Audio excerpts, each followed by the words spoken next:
Hello everyone welcome to the other reaction भिडियोमा welcome छ हजुरलाई वेलकम छ। आज बालेन भर्सेस सुकुम्बासी गाइजहरू भिडियो एकदम बवाल छ होइन। सबजना मिलेर हेरिदिउँ ल। मन पर्यो भने लाइक कमेन्ट सेयर सब्सक्राइब गरिदिनु होला। Let's go.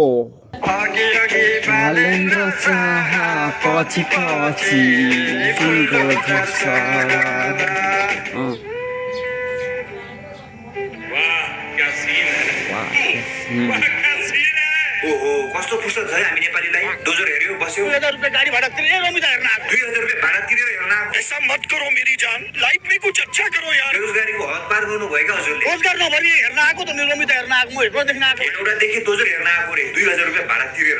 प्रहरीहरूले चाहिँ भाग्नु भाग्नु भाग्नु रोजगार भएको या कोही रमिता हेर्न आउँथ्यो। मान्छे राम्रो भर भत्केर यो कुरो चाहिँ सही हो। नेपालमा रोजगार भएको मान्छे होइन बेरोजगार पाराले होइन डोजरले भक्का खान जाँदैन थियो नि। नेपालमा रोजगारै छैन। मेन कुरो रोजगार ल्याउँ न। रमिता लागिरहेछ भने त यो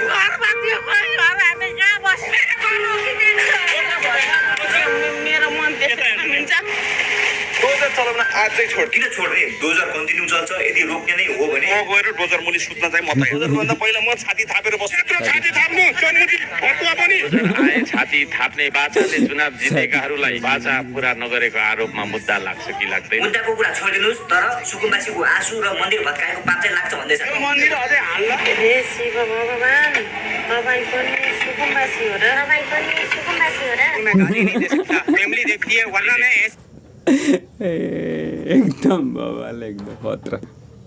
ऐसे गाली दूं, ऐसे गाली दूं ना, जिंदगी भर याद रखें ये बड़े बाह्र वर्गलाई जसरी रुवाएको छ नि बालेनजीले, आँसु लाग्छ यिनलाई। मलाई कस्तो रुवादम त्यस्तै दोही गलेको आउँछ।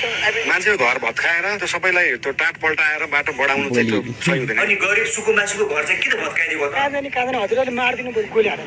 गाई लक्ष्मी बाछा यो भत्काउनसम्म म्याटिनु उता हानेन परिसक्यो। यत्रो वर्ष त बसिसके, एक हप्ता मात्र टाइम दिएको भए के जाने? यहाँनिर यत्रो नोटिस दिएको छ अनि के हो? दुई दिनको समयले हुन्छ। मान्छे कहाँ पुगेको हुन्छ कमाउनलाई। के बोलेको यो? अलिक विचार गरेर बोल्नुहोस् है। फ्रिडम अफ स्पिच भनेको यही त हो। फ्रिडम अफ स्पिच भनेर यस्तो त भन्न पाइएन नि दाइ। हेर्नु त यहाँ के भन्दैछ। मलाई कति गाली गर्छ गाली त गरौँ दाइ, केही फरक पर्दैन। तर सुकुम्बासीहरू पुरै रिसमा छन्। कुनै दिन भेटे बेला कुट्लान् भन्ने डर भयो क्या। साले म थुतेर भएन म बाटोमा हैन कुसु म चिलाएर भएन कुसु म साले। अनुहार चाहिँ एकदमै क्युट त ल मान्छे लगाएर कुट्ने है। र त्यो पारा एकदमै ग्याङ्स्टर यो छ। बाली साले बास दिनु पर्यो कि आस दिनु परेन नि मैले। त्यसले के गरेको त? बाइनले के गर्छ त्यो तेल निकालेर तरकारी पकाउने हो मारो। के बालन ठिक लाग्छ? सबैजनाको लुटिसक्यो के ठिक लाग्छ? बालेन पनि लुट हो। लुटेन त पसलवाला मान्छेको पनि उठाएर लिएर जान्छ। यो साइकलवाला त पुरै छैन। पालन सरकार त चोर हो। म त चोर चोर त अनि भिखारी जस्तो भोट दिनुहोस् भन्दा आउँछ। अनि आफ्नो सानो कुरा भएपछि मुजीहरू अनि छाडा बोल्नु भयो क्या। भोट हाल्ने बेला हाल्ने, अनि अहिले आएर गाली गरेर हुन्छ। भन्टीले हाल्यो भने भोट हाल्नु त होइन। घन्टीलाई भोट हालेको सबैभन्दा बढी भोट सुकुले हालेको क्या। घन्टीलाई भोट हाल्यो, आज घन्टीले हामीलाई यस्तो गर्ने। साले भोट हालेको यो। अब रिग्रेट हुँदैछ होला तल होइन। तपाईँले रिस पनि उठेको छ। रिस त उठिहाल्छ नि। ऋण लिएर बनाएको घर भत्काइदिएपछि। सिन्दालेर घरले आमसम्मको ऋण तिर्दिएपछि हामी निक्लिएर बिजोकै छ है। बिजोक छ सुकुम्बासीहरूलाई एकदम बिजोक छ है। तर बाहिर सरकारलाई भन्नुहोस् त ऋण तिर्दिने भनेर। हामीसँग त्यो कुसंस्कारको लागि पैसा पनि छैन। अनि ऋण लिई घर चाहिँ किन बनाएको त? त्यो पनि सरकारी जग्गामा। कमाएको जति सबै यही घरमा हालेर बसेको थियो। हामीले कति लाख तिरेर बनाएको घर हो। यहाँ घर बनाउन साटो हो। सबैतिर लगेर चाहिँ हामीले बिजोक छ लगानी एकदम गर्ने बिजोक छ होइन। रुनु पर्दैन थियो। त्यो त हो, तर पुराना पार्टीहरूले पछि लाल पूर्जा पाउँछौँ भनेपछि बनायो होला नि। तिमीहरूले लाल पूर्जा पाउँछौ भन्नुभयो। लाल पूर्जा दिन्छौ। लाल पूर्जा दिन्छु लाल पूर्जा पनि दिन्छु भनेको थियो। भन्थे काङ्ग्रेस लाल पूजा दिन्छु भन्थ्यो होला बुढाहरूले होइन। अनि घर बनायो लास्टमा अहिले डोजरले फेरि ठ्वाङ हान्दैछ।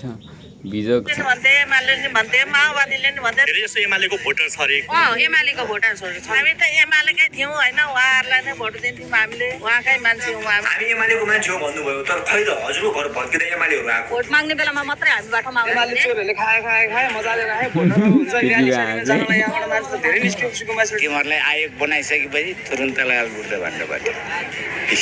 लाल बुर्दा पनि छैन।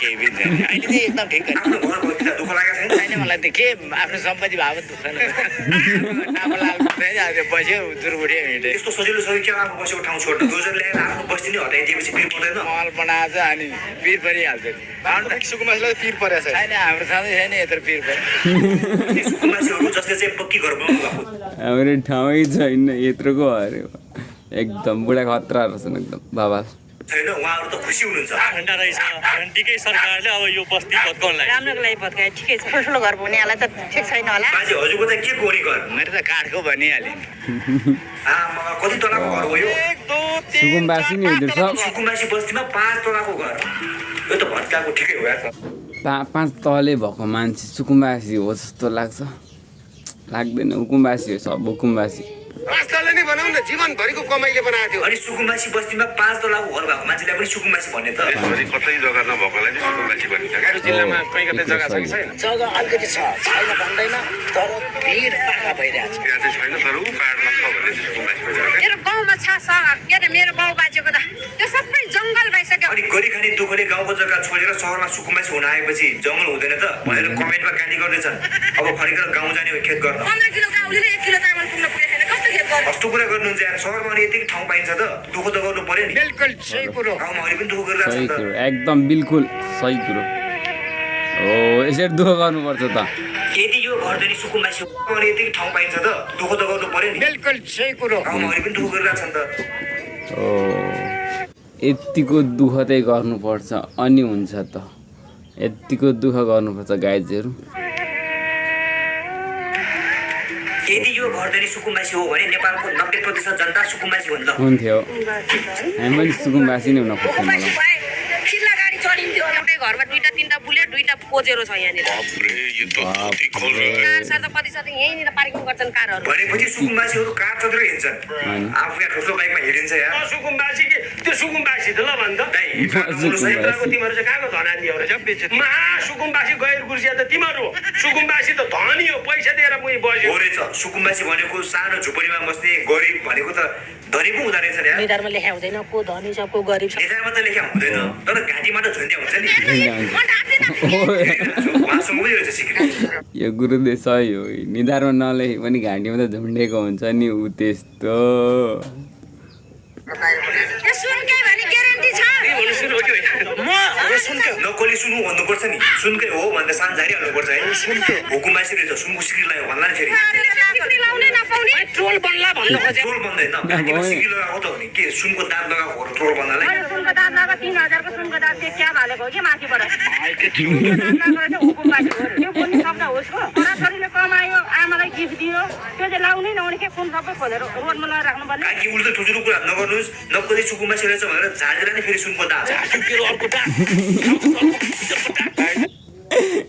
झाडिदिन्थ्यो अर्को दाँत अरे सुनको दाँत पनि भरे लोड्दैला नि फेरि यसकार नेपालको मान्छेले ठिक छैन गाइजहरू मामा साँच्चै फेरि मान्छेको क्यारेज गोल्ड हो क्या छोरीको हातमा आइफोन 17 प्रो म्याक्स घाँटीमा सुन छोरीले कमायो अलिअलि जमायो एउटा सिक्री लगाउँ एक तले घर बनायौँ कि त्यो नहुनु पर्ने हो एक तले गएर सुनको सिक्री लगाउन सक्ने भइसक्नु भयो त अब त सुकुम्बासी होइन होला नि के एकचोटि सुकुम्बासी भइसकेपछि जिन्दगीभर सुकुम्बासी हो उहाँहरू निकै पहिला सुकुम्बासी हुनुहुन्थ्यो भने पनि विभिन्न काम गरेर अथवा वैदेशिक रोजगार गरेर भए पनि अहिले उहाँहरू सुकुम्बासी अवस्थामा हुनुहुन्न त्यही भएर यो सुकुम्बासी अवस्थामा यो कुरो सही होला। भत्काइदिएको पनि ठिकै हो ठिक त ठिकै हो तर सामानको चाहिँ भरपाई गर्नु पर्यो बालिन सरले त्यसरी आएर दोजर चढाउने हो त्यसको बाउ आएर तिरेर यहाँको सामानको पैसा गरिब सुकुम्बासीहरूको सामान त कति नै होला र 3 तोला मेरो सुन थियो अरु यो सामान यत्रो पसल थियो मेरो 20 लाख तोला चाहियो 20 लाख ज्यादा नि हो कि 3 तोला सुन त सुरक्षित छ मेरो सुरक्षित हुन ल्याएर डोजर लगाइदिएपछि कहाँबाट सुरक्षित गर्ने ए भनेपछि पैसा सुन सामान सबै पुर्यो सब निकाल्नु भयो निकाल्छ सबै पुरो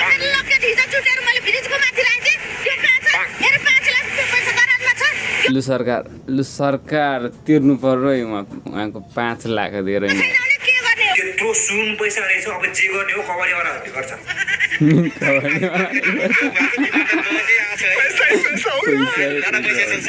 सारा माल उनका लेके निकल जाएगी कबड्डी